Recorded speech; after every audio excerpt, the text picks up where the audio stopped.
Hey guys, this is going to be a relatively short sermon this week, and I just want to keep it really simple. We're going to be reading out of the book of James, James 1, verses 21 through 25. I'll be looking down a lot because I'm reading from my phone. So here we go. James 1, 21. So rid yourselves of all vulgarity and obvious evil, and receive meekly the word implanted into you, that you can save your lives.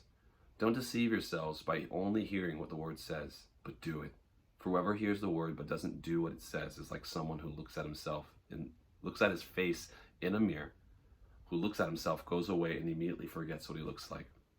But if a person looks closely into the perfect Torah, which gives freedom, and continues, becoming not a forgetful hearer, but a doer of the work it requires, then he will be blessed in what he does. All right. Book of James, really quick. I love it because James has got that classic Old Testament prophet. He's cut and dry. He's just saying it how it is. He's not going to go into like the minutia all the time. He's going to say, this is what God is saying, I'm giving it to you. Some of the kings might be like, and their priests would be like, no, we're the best. We're Israel. We're blessed. We're the children of God, chosen nation. And one of those prophets like Jeremiah will come and be like, no, you are not. God is mad. God doesn't want to deal with this right now. And James kind of has that intensity to him in the New Testament, which is nice. Or people like me like that. He's just cut and dry. He's not gonna give you a lot of ways out. So really quickly, I'm going to be tackling a subject matter that to me is very important, and it can make people really uncomfortable because as Christians, we have this allergy to being told what to do. we don't like being told that we're not doing enough or that we have to do things. We love to tell other people that, but we don't love to do it ourselves. We don't like that accountability. Maybe I'm just speaking for myself, but I don't think I am.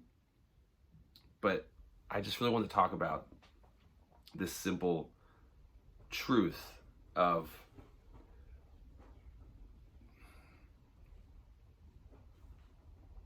God is calling us into a life with Him, right?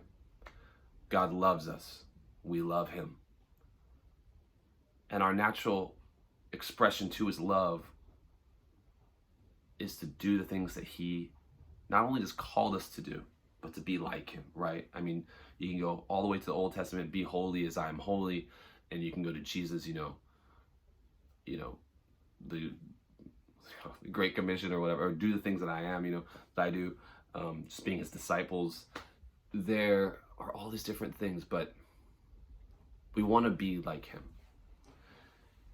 Because we know His love, we feel His love, we've been drawn into it. As verse 25 says, we've looked into His perfect Torah, we've experienced this freedom that He gives, and we know it's good.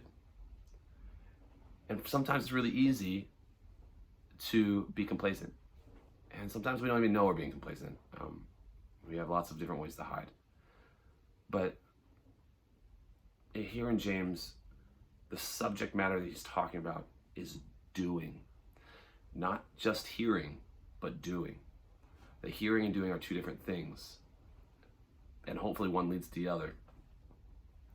And I know that when I say that, it would be easy to feel attacked or easy to feel like, Leo, you're talking about, we're saved by grace, not by religion or by works, But when we talk about good works, as what James will has been talking about prior to our reading, good works are just good stuff. It's fruit, and I don't want to ever tell a person that they have to add up to be good enough for Jesus, that they have to do more if you want Jesus to love you, and that's not what James is saying either. But what James is saying is that true love, true seeking of Jesus, true faith, through true trust, is impossible to just hear it and not to do it. So I want to encourage us to push into doing the things. And if I was going to name this sermon, what I would say is not forget who we are. I think that for me, I don't know if for everyone, but for me, it really hit me hard this last few weeks that James communicates what it's like to just hear the word, but not to do it, by saying a person who looks in the mirror and immediately forgets what they look like when they walk away. And I think it's because that's just so intense to me, because it has to do with identity. And that when we just hear and we don't do, we just have one, we don't have the both. When we just know and don't ever do anything about it, no fruit comes out of it, because there's been no work, that we don't know who we are, that we are forgetting who we are. I don't know, I would love just for each person is to push into that, God, who am I? What am I forgetting? What have you put into me, breathed into me that I am forgetting about whenever I don't do these things? And let's just get into things that we don't do really quick. I'm not necessarily saying, though it could be included, that hearing the word and not doing it, that not doing it is like, oh, you're not like walking around Safeway trying to pray for every person, or same thing, walking around Safeway or whatever your grocery place is, trying and just asking every single person if they need prayer for something, which would be great, but that's not what I'm saying. What I'm saying is hearing and not doing are the things that Jesus spoke and the whole Bible speaks about constantly, which we will get into more. But for an example, forgiveness. As Christians, as followers of Christ, followers of Jesus, there's no way for us to ever justify not forgiving. But, including me, many of us don't. We don't have a problem hearing that word and not doing it. And so in that one thing, forgiveness, we are forgetting something about ourselves that Jesus has spoken to us, something about our identity, something about who we are to him, and we're missing a part of this beautiful big picture. We're missing a part of this relationship because we don't know who we are. We're walking around and we just don't understand. I think a lot of times that we have these struggles in life, or maybe even hard times, whether it's in COVID-19 or outside of it, a lot of it maybe is truthfully because we're walking around not knowing who we are, kind of with a case of amnesia, because we've only heard and we're not doing it. And even when I say doing it, I think the common understanding is like, oh, that's like works, like, oh, like you're trying to earn your salvation. No, that's not what I'm talking about. It's hearing and doing is, it doesn't have to be works. I can easily see how people get there, and I've definitely found myself in ruts where I've been like, wow, I've just been doing this just because I've been trying to earn myself towards God. But works, what is that? It's life. Let me see. Check my notes. Works is living life with Jesus. So if the works aren't there, we're not living this life.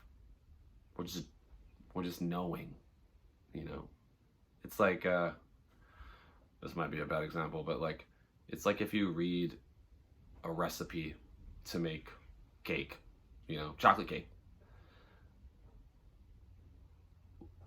and you just read the recipe and you've read it 100 times, but you never bake the cake, you don't know how to make that cake. You know how it's supposed to be made. You've read it, but you've never made it. So you don't know how. You've never enjoyed the cake that you've made. I think that's actually a pretty good example of a lot of times for me in my situation with Jesus is of, God, why am I struggling right now? It's because like, oh, you've read multiple times how to do this, but you're not making it. You're not doing it. You're not living it. And not in a condemning way. In a, come on, it's Jesus, come on, let's make this cake. Come on, let's do it. It's gonna taste good. Anyway, so that's one. So let's move on. Micah 6 is the next verse, next chapter. just want to really quickly touch on. Let's see here. Micah 6. And the part I want to go into is Micah 6, verse 6 through 8. Here we go. So basically, people are talking. I'll just read it and figure it out. So people are speaking. With what can I come before Adonai to bow down before God on high? Should I come before him with burnt offerings, with calves in the first year? Would Adonai take delight in thousands of rams, with 10,000 rivers of olive oil? Could I give my firstborn to pay for my crimes, the fruit of my body for the sin of my soul? God responds, human being, you have already been told what is good, what Adonai demands of you. No more than to act justly, love grace, and walk in purity with your God. That's why I say that. Sometimes with this whole works thing, I think we can get wrapped up in like, I don't know what to do, I don't know what to do. And basically, I love this part because the guys are talking to God. They're like, what am I supposed to do? Like, give you my children as a offering to make you happy? Like rivers? Was it thousands of rivers, 10,000 rivers of olive oil, like 1,000 rams? Like, would you delight in those things? And God's response is, I told you. I already know. You already know. Like, I've told you. And it's simple. It's like, this is what's good. Act justly.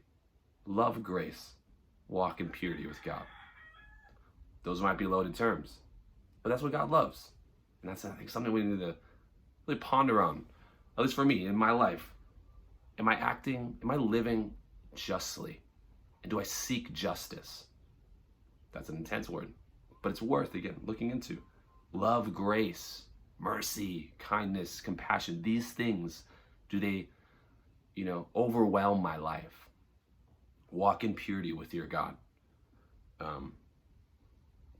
Purity, you're going to get a ton of conversations about that one. Some people don't like to talk about purity because it requires some accountability. I will leave that to you. All I'll say is that God seems to care about purity. So you should take it up with him. Like I am. Okay. And so the last thing I really want to say, I hope this hasn't been all over the place. But again, just to drive this nail home, just drive this nail in, I want to go to 1 Peter chapter 2. And it's just verses 1, 2, and 3. Because I think it's really easy for us to downplay the doing of this stuff. And for a lot of times, we allow ourselves to just know it.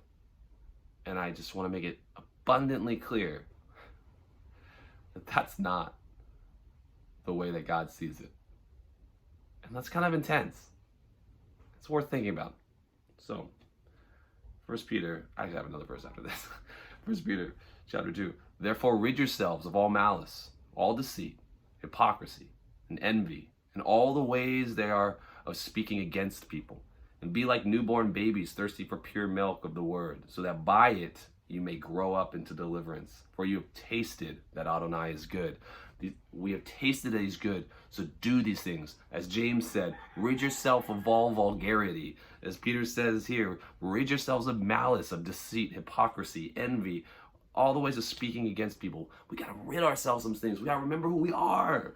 Don't forget. Don't look in the mirror and forget who we are. We got to remember. We got to do these things. And doing these things, we remember, and we live life more abundantly, or it abundantly, as Jesus would say. And I said one more. The last thing, just to make it even more intense or perfectly clear. Jesus, there's the classic parable where Jesus talked about, the house built on the rock and the house built on the sand. Sometimes I feel like that the word that gets mixed there is it's not that people who know Jesus, build their house on the rock, or if you have accepted Jesus into your heart, you build your house on the rock, and the people that don't build their house on the sand. No, the words that Jesus says is those who hear the word and do it build the house on the rock. Those that hear the word and don't do it build their house on the sand. So I'm going to leave you with that to just kind of contemplate. Lord, where am I hearing it and not doing it? Where's the fruit? It's there. We're going to find it here, I think. We're going to find it in how we respond to God saying, I got more for you, but I'd love you to come and do this stuff with me. Or what was I saying? Let's read the recipe a few less times and bake the cake a few more times, if that makes sense. Anyway, I hope that made sense. 15 minutes, pretty short one. Love you guys. God bless.